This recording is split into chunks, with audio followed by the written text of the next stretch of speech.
бір үндеу жасағым келіп отыр, жан-жаққа таратсаңыздар жақсы болар еді.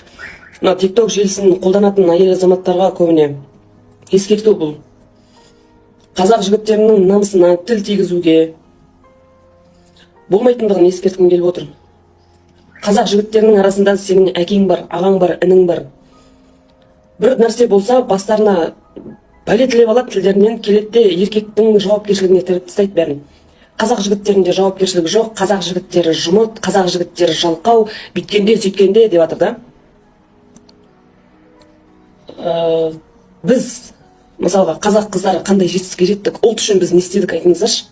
Шетімізден коуч болып, сексолог болып, бүкіл қазаққа көту басымызды көрсеткеннен басқа не бітірдік біз, қандай дәрежеге жеттік?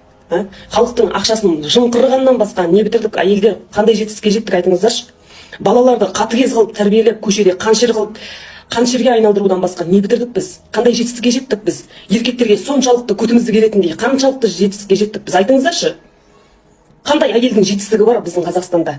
Бір мақтанып тұрып айталатындай, Шетімізден проститутка болдық. Ұят, өте ұят нәрсе. Ажырасамыз, келемізде сол келін болып, күліп келін болып түскен жеріңді тышып сиып бүкіл Қазақстанға жамандап отырасыздар. Жертва болып.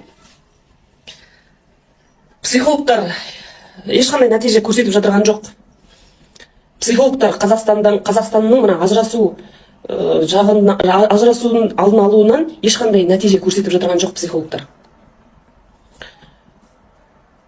Кім психолог болуды қалайды дейсің? Олардың да өздерінің өмірлері тасталқан шығып жатыр. Кімнің өміріне ақыл айтады олар? Уақыттары жоқ қазір ешқандай психологтың да. Қазақ жігіттерінің жауапкершілігі жоқ дейтін қыздар, балаларыңызды әкесіне беріп көріңіздер. Вот олардың жауапкершілігі